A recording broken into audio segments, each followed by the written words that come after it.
Floyd Whiting. Good morning and welcome to the Jackson Electric Open Lines. I am Floyd Whiting, here with my friends Steve Sisson and Trevor Jackson. We're all back together, and we are your open line guys. Give us a call, 674-4443 or 6725763. Let's go ahead and take a look at the poll question. Mr. Sisson. So I had no part in creating this poll question, so I actually didn't read it until I sat down at this desk. Just now. Yeah. So the question is, how will you be voting in this year's primary election? Options were in-person, absentee, not going to vote, or undecided. And very strong majority, 68% say that they will vote in person. That is followed by 23% planning to vote absentee. 6% are not going to vote, and 3% don't know what they're going to do yet. Have you ever voted absentee? I've never had. I will. You and I were talking before the show, and I openly admit there's been at least one that I can remember presidential campaign or election. I couldn't vote in. I was away doing some stuff, so I didn't get my absentee ballot in time. I didn't get that all finished up.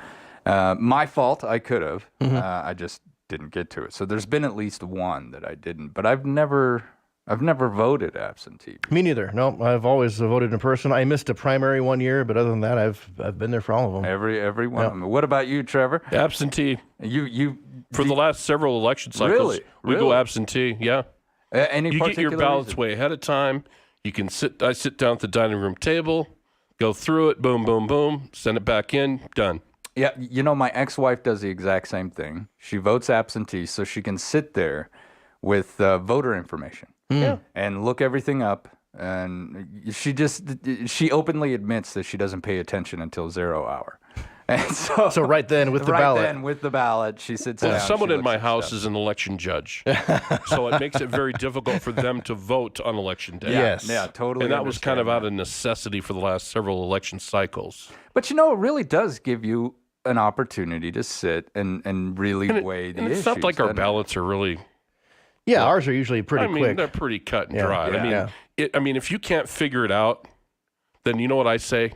Don't vote. I mean, it's pretty simple. It is pretty simple. You know, we don't have any hanging chads. No, and you know, and there's so many checks and balances. Yeah. For my election judge friend, that there's no way you could rig an election, Sheridan County. No way. Yeah.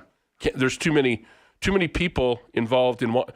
You got someone watching you that's watching somebody that's watching somebody. It'd be virtually impossible. It is. I think it's impossible to rig an election in Sheridan County. You couldn't do it. And to get that done, imagine the amount of people that you would actually have to pay. I mean, you're going to jack up a city council election? Right. Really? And so the amount of people that would have to agree. Oh, a huge conspiracy. To remain mum about the entire thing. The amount of money that would have to go out of pocket. But we always went, I guess... I don't know how many people vote absentee.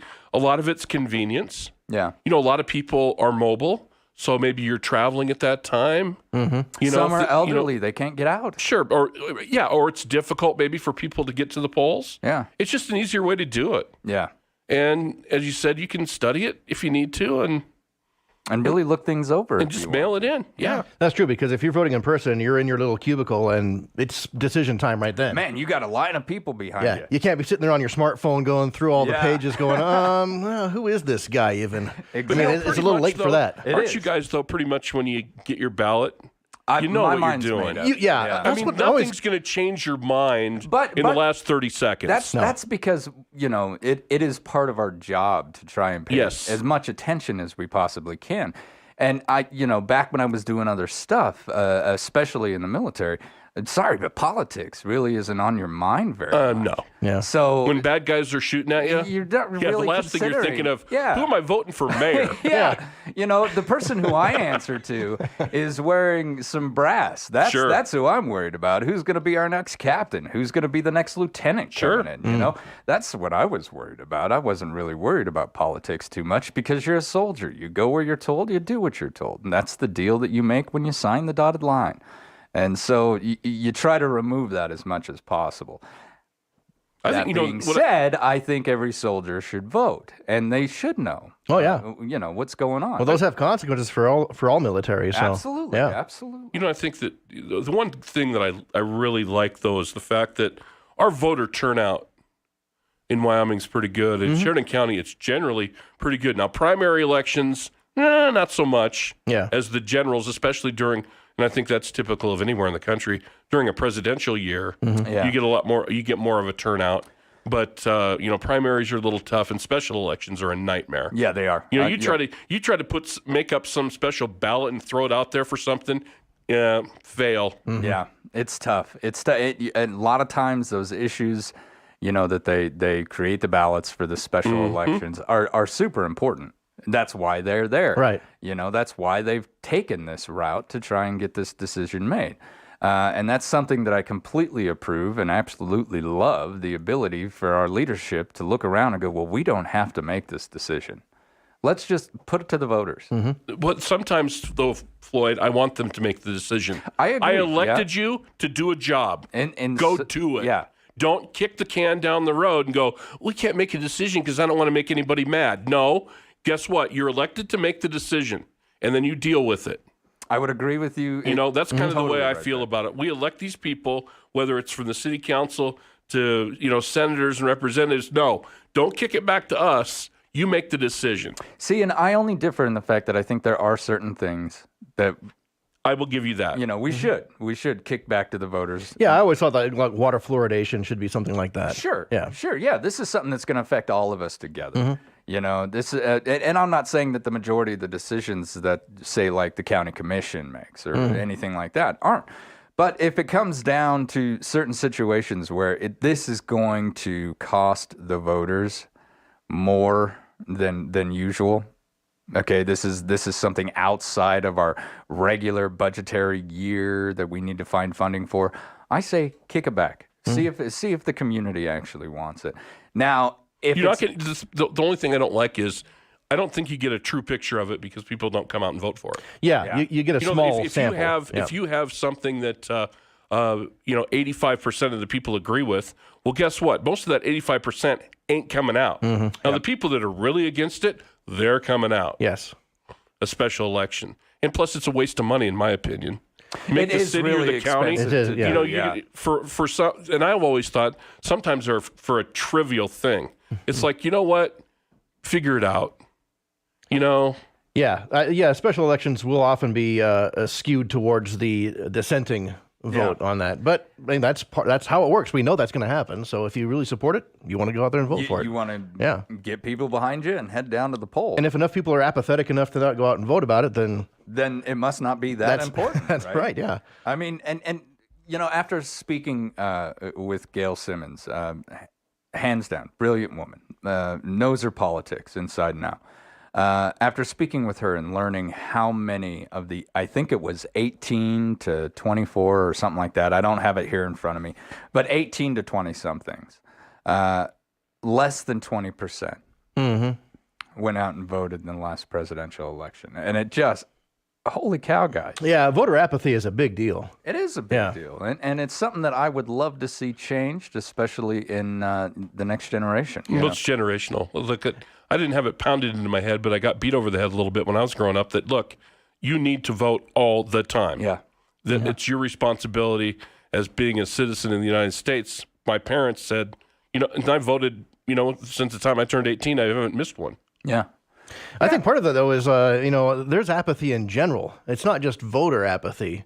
I mean, I think about if I were 18 in the 2016 election, I wouldn't have been very thrilled about going out to vote for either of those candidates. No, I wouldn't have either. So, I mean, it depends on, if you've got a real strong candidate that you can get behind. But I think a lot of younger people weren't thrilled about either of those and haven't been for a while. I think a lot of older people weren't thrilled either, Steve. I know. I was among them. I wasn't real thrilled. Yeah.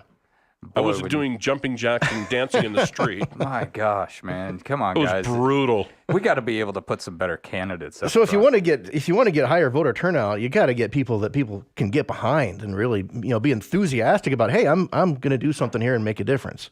Yeah. And my voice is going to be heard and I'm going to support this person and away we go. But I think that's been lacking a bit.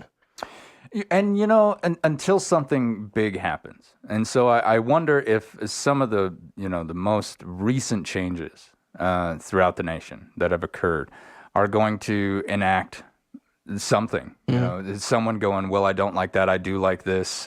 And now I better make sure that one more vote is there. Right. Yeah. It doesn't matter which side or whether you agree or disagree. But there's been a lot of passion throughout the United States over the last, I'd say since 2016, on either end. We were talking about it earlier. There's a section of the United States that got very upset. Well, look at the voter turnout in the last presidential election was significantly higher than it has been for quite a long time, and that's part of the reason. There was a lot of people very fired up. Yeah. But like I've said before, it's really difficult to try and get anything accomplished with an extremism on one side or the other. Yes. And I think we place a lot of importance on the presidential election, but where the real change happens is not quite as exciting. That's your Congress people and all that, and those elections are often not nearly as, thrilling. Yeah, turbulent. Yeah, turbulent. Yeah, yeah, and that is true. We've got one coming up here in our state that the rest of the country is really. Yeah, this is kind of an exception where we have a congressional race that's getting some big attention. But really, the only reason it's getting the attention that it is because it's been drawn into a national drama. Yes. Right. Yes. Hey, I got, and if you think it's a Wyoming thing, you're nuts because me and my wife got stopped in Winston-Salem, North Carolina on the street. Really? Because I'm wearing, when I travel, I represent. You wearing your Wyoming shirt? So I got my steamboat, on because I'm representing Sheridan and stuff. You know how many people from Wyoming are in North Carolina at the time? Not very many. Yeah. We get stopped on the street by a lady who was like, who are you voting for? Wow. Hageman Wow. or Cheney? Yeah. And we're just kind of looking at each other going, wow. Yeah. So, look, people are paying attention to it. They really are. Yeah. And, after that forum, I've seen all kinds of news stories ticking down the stream. And That's going to be the one that I'm really interested in. It's going to be an interesting race, absolutely. Because I have absolutely no idea how that's going to go down. Yeah, it absolutely will. Zero. So, one of my big questions, though, and something that, the whole world has been, the whole nation has been trying to solve for how long is how do we get these younger kids to get into those boxes? How do we get them Starts at home to vote? Yeah. Yeah. I mean, it really starts with mentorship by, I think, the adults in your household. Yeah. I agree. Telling you that this is an important thing that you need to do as an American citizen. I can remember my father sat me down in front of the television, and back then we only had 3 channels. And when the wall came down, it was on all 3 channels. And we sat there and we watched that together. And, I think I was maybe 9 years old when that happened, and my father impressed upon me the importance of that event. I didn't even know what the heck the wall was. I mean, I barely knew where Russia was. The only reason I knew where the Soviet Union even was is because my father let me know. What kind of a school did you go to, Floyd? Well, you got to think about it. At 9 years old, you're in 3rd grade. Oh, that's true. Okay. I mean, you're dating yourself a little bit then. Well, I'm like, you don't know where Russia is? At 9 years old, you're studying that Lewis and Clark, traveled across the United States. You're thinking about recess and that kind don't of really thing. care. Yeah. But my father, a Vietnam vet, he sat me down and he really impressed upon me. This is what they believe. This is what their government wants to do. And this is why it's significant that this wall came down. And that stuck with me my entire life.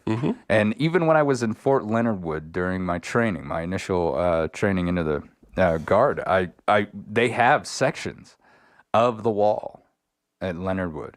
And during one of our past weekends, which, you flood yourself full of Dr. Pepper and Twix candies as much as you possibly can. Nice. It's crazy. It's crazy. It's a different world, guys. So,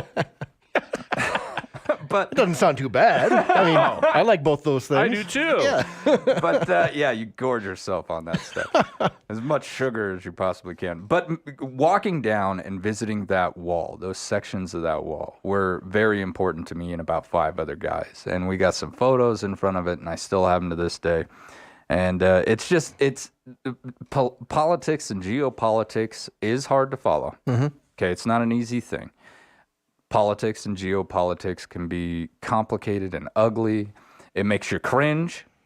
Okay, the cringe factor on this stuff's pretty high, but it is something that we have to pay attention to. You know, it's the reason why Thomas Paine wrote what he wrote. It's the reason why Washington took his men into battle. We have to appreciate it. Well, it's the reason I saw a World War II Medal of Honor Marine, I think, was talking about the 4th of July in his uniform, and he's in tears by the end of this. Yeah. Talking about his people that he was with on Iwo Jima that got annihilated. And people don't want to pay attention to the 4th of July. They don't want to pay attention to elections. And I think he was 99, 90, or maybe 100 years old, in tears, talking about something that happened, 80 years ago? Yeah, absolutely. And I mean, you talk about something that hits home. And if you're callous enough to blow that off, then maybe we don't need you to vote. Yeah. But, when I was growing up, too, my mom and dad, that civic duty that you need to do as far as elections. But there's another thing. They didn't tell me who to vote for. Yeah. Neither did my dad. That was never, our family, we're Democrat, and our family, we're Republicans, and we've been like that forever. None of that. It was just, you need to make up your own mind and figure this out. And I remember in grade school, we would have mock elections in 5th, 6th, 7th grade, where they kind of teach you how the ballot works, how the voting process works. So, I mean, you're 12, 13 years old at that time. So at least you kind of had an idea. Yeah, you get a better idea at that how age. It works. Yeah. So then when you're 18, you got a chance to do it. And frankly, I thought it was pretty cool. Yeah, I think they should. To go in and it's like, hey, I'm 18 years old. I'm finally here. I'm doing this on my own. No, mom and dad didn't take me. And I'm doing this for myself. And I think that's part of the thing. I think that I like filling ballots out. Yeah. I think when I put they call your name. I don't know if they do that anymore, where they'd say, Trevor Jackson has voted. Yes, they do still do that, yes. I think it's kind of cool, though. Yeah, you did. Good for you. Yep. You get your little sticker. I like that. Yeah, I do absolutely. too. Yep. I do too. And I think that should be taken seriously. And people that, it's like, I don't ever vote. Well, okay, so You're just along for the ride then. it's like the that deal. old story, then you don't have a right to complain. I don't know about that, but I would ask those people, the individuals who, for whatever reason, they're like, well, I'm not going to celebrate the 4th of July. I'm not going to celebrate, this country. I'm not going to celebrate the flag. You have to think bigger. Think higher. It's not one side or the other that we're celebrating on the 4th of July.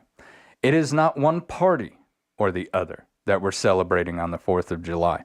We are celebrating the idea. We are celebrating the culture. We are celebrating the sacrifice that individuals have made.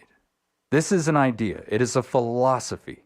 It doesn't matter if your ideology goes Republican. It doesn't matter if your ideology goes Democrat.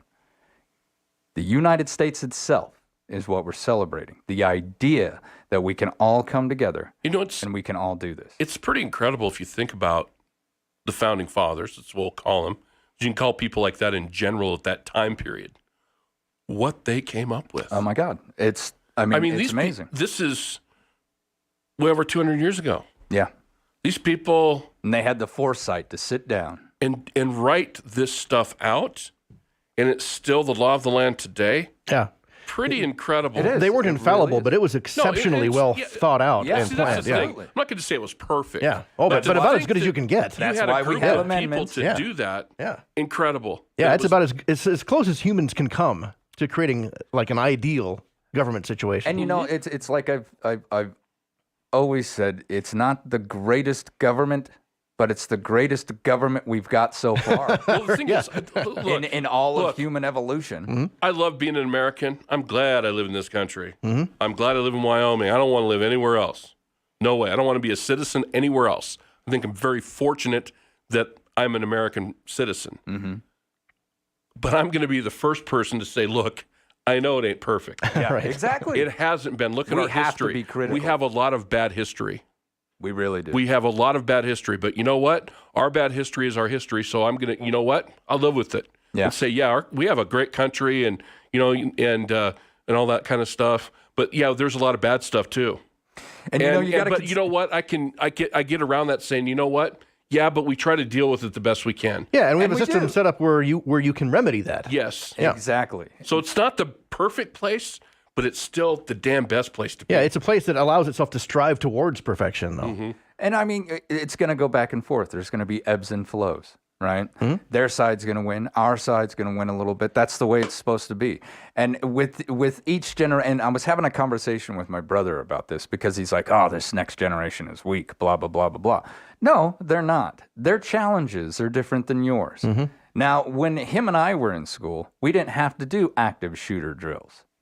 All right. And one little piece of information, I don't know how they, exactly how they do things here, but I've talked to people from larger urban communities who say they don't even tell you it's a drill.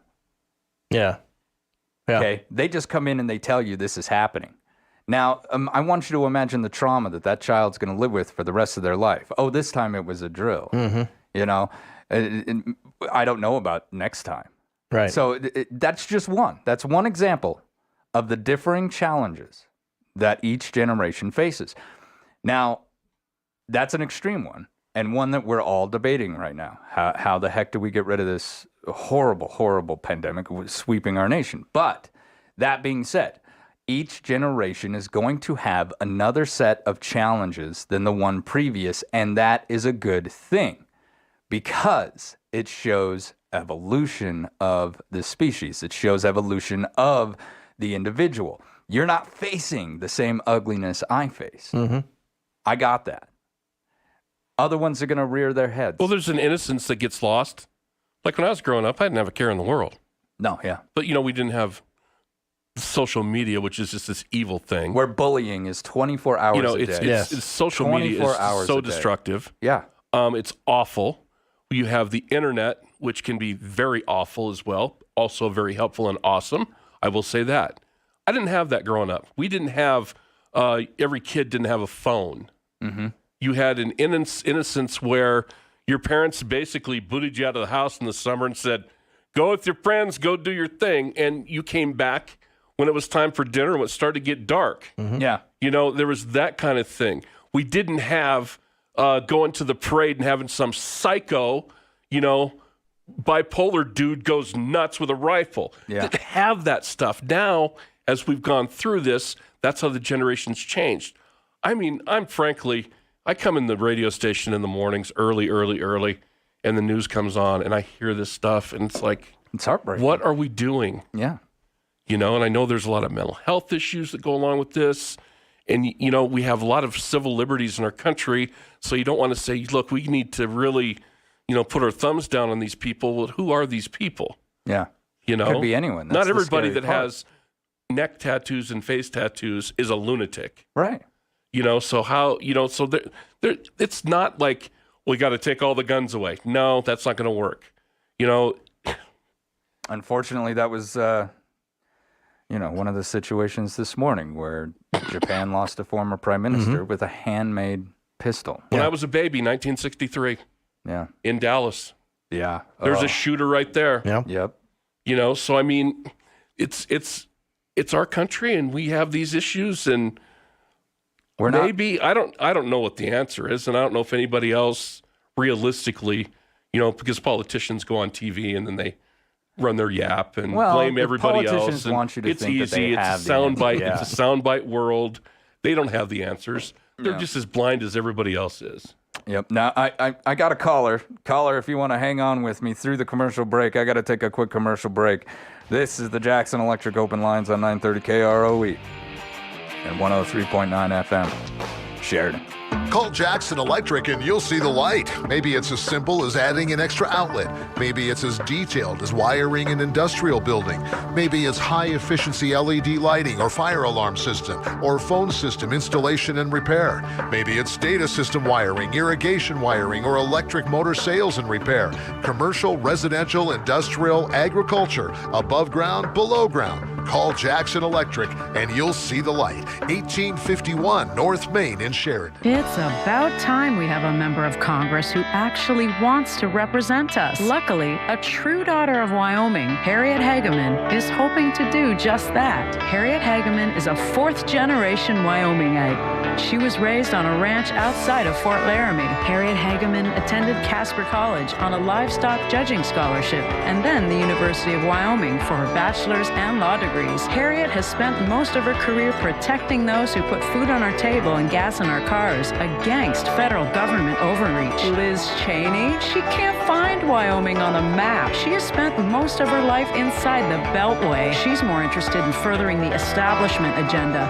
than ruffling feathers. Harriet Hageman gets it. She gets us. Harriet knows what we want, what we need. Let's send her to Congress to represent us. I'm Harriet Hageman, candidate for Congress, and I approve this message, paid for by Hageman for Wyoming. This is Stella Montano inviting you to join AARP for a free movie screening of Dear Sirs. Wyoming filmmaker Mark Pedri bikes across France and Germany to tell the story of his grandfather, an American prisoner of war during World War II. Join us for this fun and educational event Wednesday, July 27th at the WYO Theater. Movie starts at 6:45 with question and answer session to follow. Walk-ins are welcome or register ahead at aarp.cventevents.com/Sheridan. Remember that cowboy in the song, him and his horse looking for water? Cool, clean water? Well, if that cowboy and Dan were here today, they'd just call 307 Wildcat Well Service, a local company that specializes in water drilling and pumps, residential or ranch, repair or service. So for water wells and all that goes with them, look for 307 Wildcat Well Service's ad in the Country Bounty, and you too will have cool, clean water. Water, water. This week on the Weekend Sports Rant podcast, I reflect on an American hero, that hero being Joey Chestnut, of course, as he gobbled down 63 glizzies with a ruptured tendon in his leg, a true hero. Then I get a little bit into the MLB as we hit the halfway point for most teams, and then a little bit into conference realignment in college sports. My thoughts and more on the Weekend Sports Rant podcast, wherever you get your podcasts.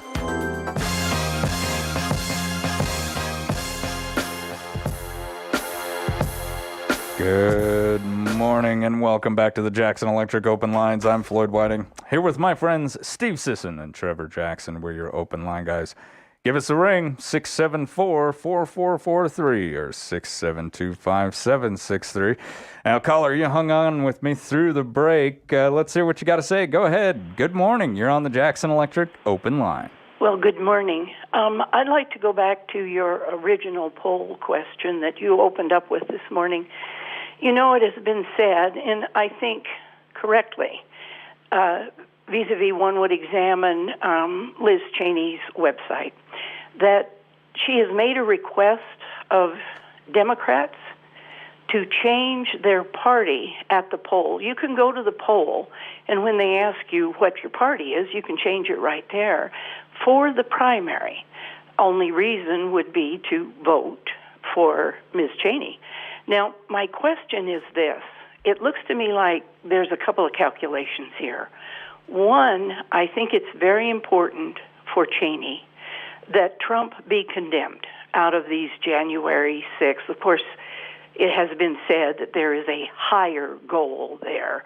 But I think it's very important for her that he be condemned, because it would then certify her position in this process, that it would ennoble the process.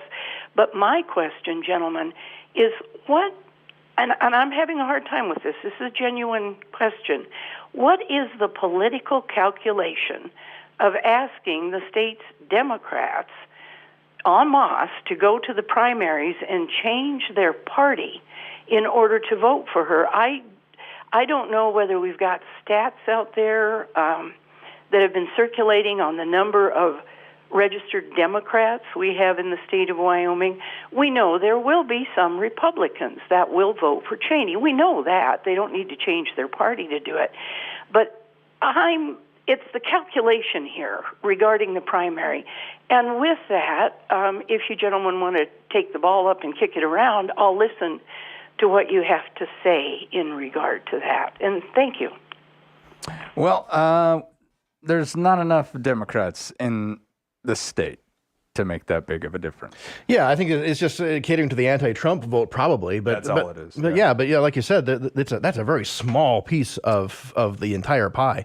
There's more people that don't vote than are Democrats. Yeah, so. exactly. And see, that was something that we actually featured here on the show during, once again, Gail Simmons' appearance. She has actually gathered those numbers for that nonprofit website that's up. If you want to find those types of those types of numbers, then I would point you in that direction, because someone's done the footwork. Mm-hmm.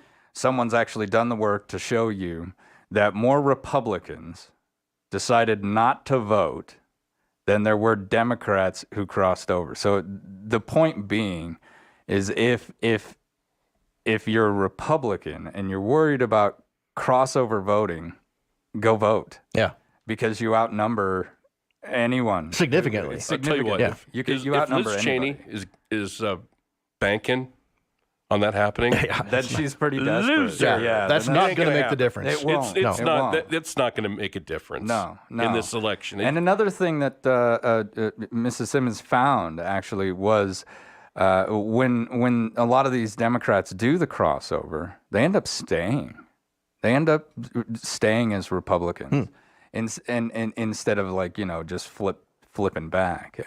They come over, they join the party, and they stay on the party. So if you want to make a difference, it's something that we tout on this show every opportunity that we can possibly get. If you want to make a difference, all you got to do, go vote. Mm-hmm. I would think if I were a Democrat, I don't think I'd be a huge Liz Cheney fan anyway. No. Yeah. No. You know how conservative she is? Oh. Yeah. No. Oh. Yeah. No, they're not. Look at her record. It's not like they're running around with Liz Cheney signs. I mean, I would maybe agree with her on that one issue. That's it. But that's it. Yeah. But that's it. Yeah. Other than that, like, her voting record it's extremely conservative. Take a look at it. You know who her dad is?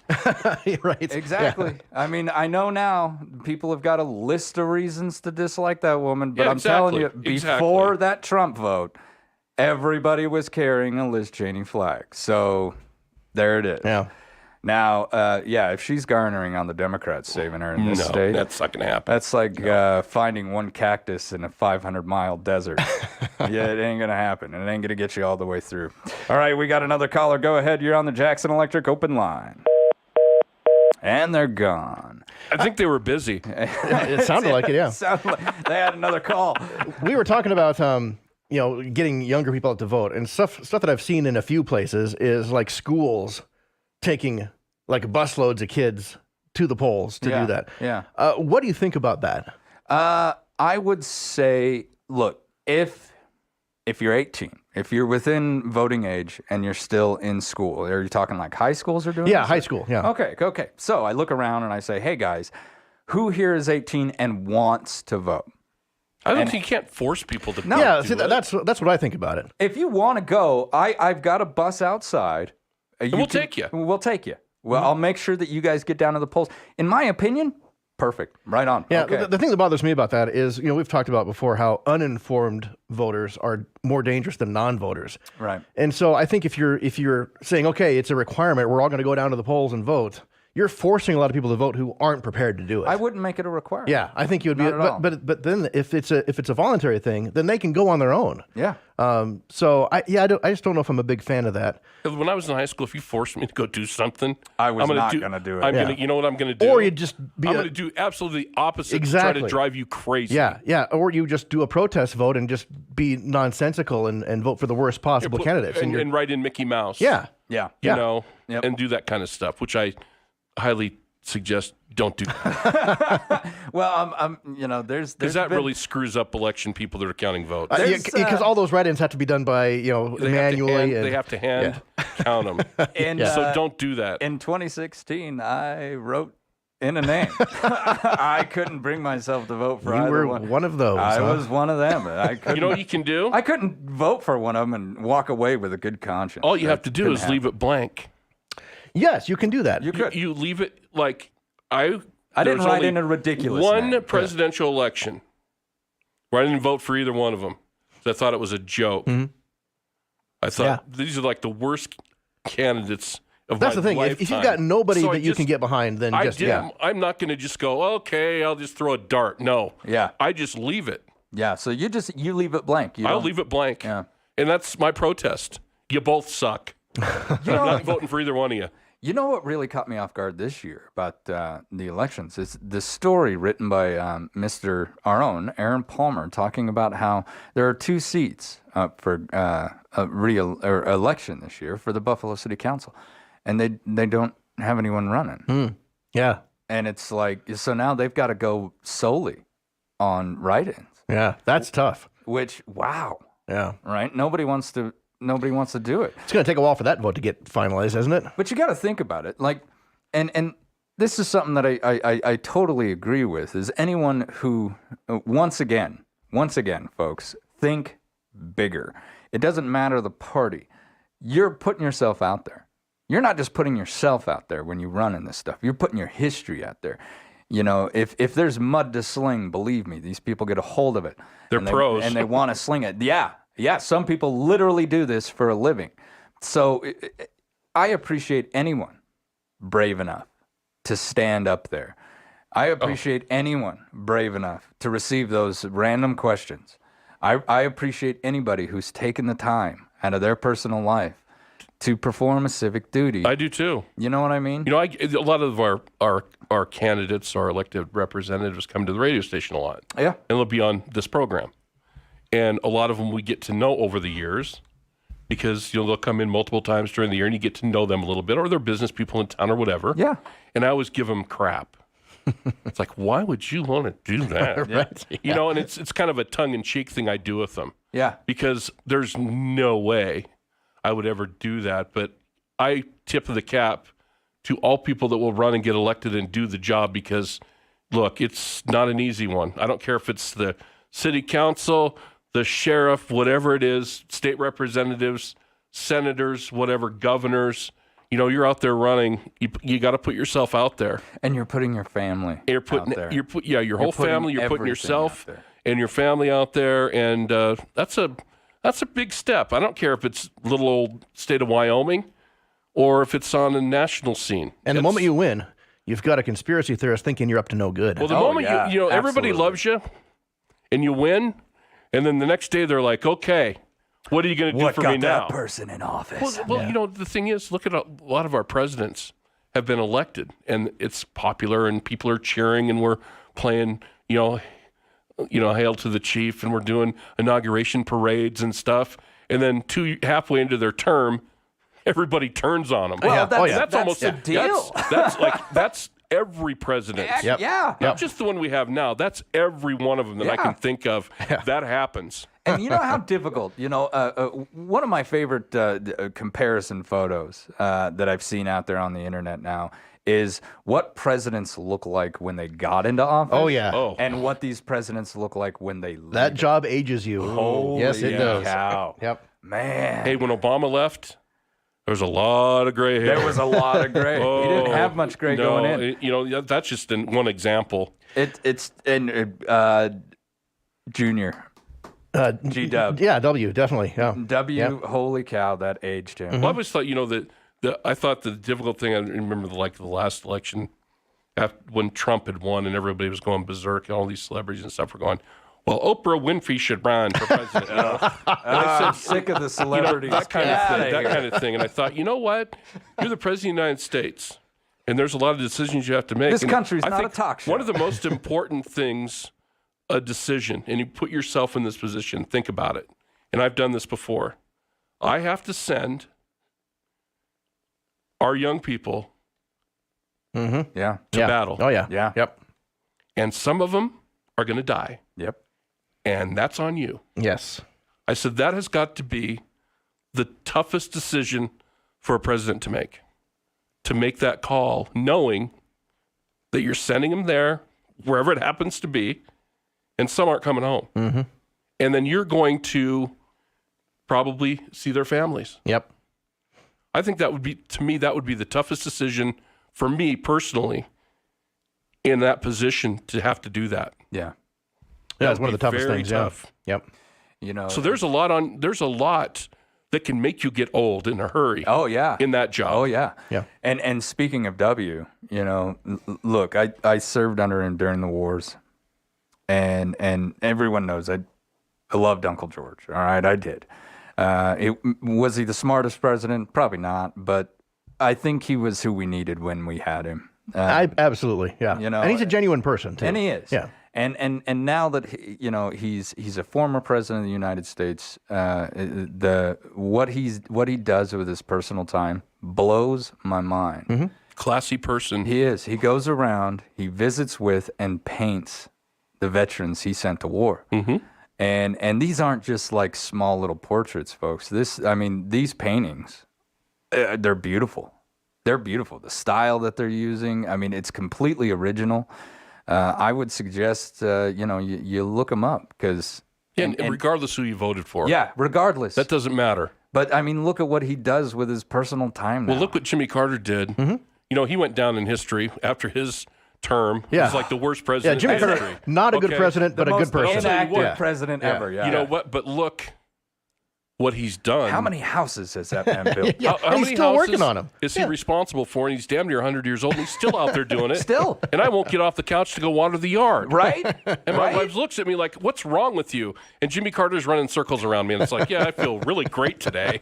God, you remember something happened. I can't remember exactly what it was. He fell or some horrible thing happened. He had this huge bruise. Yeah. And he was out there with a bandage over his face. Hammering nails. And I remember looking at that and then just feeling so inactive. And just, I was like, what are you doing with your life, Floyder? George H.W. getting shot down. Oh, yeah. World War II. Yes. Floating around in the ocean. They had to pluck him out of the ocean. I'm like, really? And then he went on to lead the CIA? Yeah, and he was ambassador to China. I mean, it's like, man. I mean, what have you done? Right? You know, that's a lot of these inspirational stories, they make you, it's like, this is awesome. These people do this. When we see it every day, people that are heroic, that do things to help other people, or maybe an act of bravery or courage by just some random person. And I'm looking at it going, man, I feel terrible. You know, I really do more. suck. Yeah. You know, because I'm just sitting here watching this going, this is a fabulous story. But then you start thinking, what have I done? Maybe I need to be nicer or whatever, to people or whatever. It's little things, brother. It is. And I'm only saying this from my own perspective, but we can't build a house in a day, right? Right. And you're a mansion. We're trying to be mansions of people, and you got to add a little bit to it every day. And all I would say is, maybe be a little bit more compassionate, a little more empathetic, and a little more understanding tomorrow than you are today. We talk about the importance of elections, and they are important. But what really changes the world is how you interact with people that you meet every day. Every day. Yeah, that's what changes the world. We can all be mad and we can throw fingers and rocks and everything that we want towards Washington, but the fact of the matter is our day-to-day life is spent with each other. Well, instead of being red or blue, just be red, white, and blue. Red, white, and blue. How's that? That's poetic. Right. How's that for cheesy? That's poetic, Mr. I don't Jackson. think that's cheesy at all. That should be a song. Yes, Call Lee Greenwood. We need to get him out here and record a song that has the Trevor Jackson lyrics in it. The Trevor Jackson lyric. I love it. Yeah. But, I mean, it's true. Again, that's thinking a little bit bigger. What's that old saying? And it's cliche. It's not about you all the time. No, but that's But that's kind of our mentality. Yeah. I have that mentality too. Mm-hmm. And we all want to yell when we're upset, and we all want to yell at our representatives when we're upset, and I totally understand that. But the fact of the matter is, there's civility, and we need to. I would listen more to someone who is civil, well-spoken, and presenting a good argument than I would someone yelling. Well, if someone's yelling at You you, start you're not yelling, listening. you're like, you can go. Yeah. You can go. Once the octave goes up, everybody tunes it out. You know, once anger takes control, you've lost the conversation. But you've thoughtfulness, lost the debate. People listen. Yeah. And just being able to take somebody else's perspective. And I got one more caller. Go ahead, caller. You're on the Jackson Electric open line. Good morning. Good morning. I'm going to try to keep things a little civil and just throw some little tidbits out here. Ignorance is a choice, and the lack of information coming from the media has been noted in several polls now. That's down to into the 20s that we're believing in the media. The alternative media is popping up and getting astounding reviews. Tim Pool is getting politicians coming in to his show. That's Tim Pool, IRL. We've got the Daily Mail. These are millennials. These aren't legacy media types. There's a guy that came off of Fox News. He's got a show. There's the Breaking Points. There's Useful Idiots. And a lot of these people are pointing out the stuff that the mainstream media doesn't, because there are other parties. And the red and blue is all we hear when there is Green Party, Constitutional Party, and we don't even know who those candidates are. You brought up Barack. Barack's most embarrassing moment of his presidency, stated by himself, is the slave markets that were opened up from his policies and attacks. So we're dealing with that. We've got crack pipes being handed out by Biden. And by the way, I'm in the Pacific Northwest right now, and I'm seeing zombie land. All right, caller, I've got to call that the show. So basically, what have we talked about here today? Well, I would say do your own investigations and vote. Mm-hmm. Yeah. Inform yourself. Don't rely on someone else to feed it to you. Yeah, think bigger. Yeah. That's all. Love the idea of our country, and it'll remain alive. This has been the Jackson Electric Open Lines on 930 KROE and 103.9 FM. Share it.